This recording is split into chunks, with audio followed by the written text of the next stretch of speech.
Je remercie le Seigneur pour pouvoir dire un mot de témoignage parce que c'est toujours un privilège de pouvoir dire ce que le Seigneur a fait dans nos vies. Et surtout, je remercie le Seigneur parce que moi, normalement, je suis de Paris. En ce moment, on est avec les campines à Montpellier. Alors, j'essaye de visiter un peu les églises du toit. Ben, moi, j'ai 20 ans et puis je me suis convertie, j'avais 17 ans. Mais comme je me suis convertie, ben, j'étais en chaise roulante, je ne pouvais pas du tout marcher. Et pour les médecins, ils m'ont toujours dit, Marika, tu marcheras jamais de ta vie. Mais ce que Dieu veut que je vous dise, c'est que quand je me suis convertie, ben, je ne me suis pas convertie pour la guérison. Je venais à la réunion et ben, je recevais la paix, je recevais l'amour dans mon cœur. Je comprenais que Jésus il avait été à la croix pour moi. Et que sans lui, l'éternité, c'était impossible. Et après, j'ai commencé à demander la guérison. Mais le Seigneur, il m'a parlé. Et il m'a dit, Marika, j'ai un plan pour toi. Et je dis, oui, Seigneur.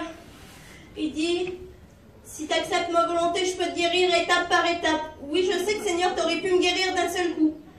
Mais la volonté de Dieu, elle est plus grande que nos projets. Et derrière ces projets à lui, c'est qu'il y a des grandes bénédictions et c'est jamais en vain. Alors, c'était pas facile, mais j'ai dit oui Seigneur, j'accepte ta volonté, car moi, mon intelligence, elle est limitée, mais la tienne, elle dépasse toute intelligence. Et j'ai commencé à faire des progrès, j'ai commencé à marcher avec le déambulateur. Maintenant, je prends pratiquement plus la chaise roulante, c'est vraiment rare. J'ai eu mon permis de conduire. Mais vous savez, les gens, ils peuvent vous limiter. Ils vont vous dire, ça sera jamais possible. Mais la seule limite que vous pouvez vous imposer dans votre vie, c'est vous-même. Parce qu'avec Dieu, il n'y a aucune limite. Vous savez, la véritable paix, c'est pas quand tout va bien. C'est quand tout va mal, mais qu'il y a quand même la présence de Jésus. Surtout, n'oubliez pas, on a un Dieu vivant et tout-puissant.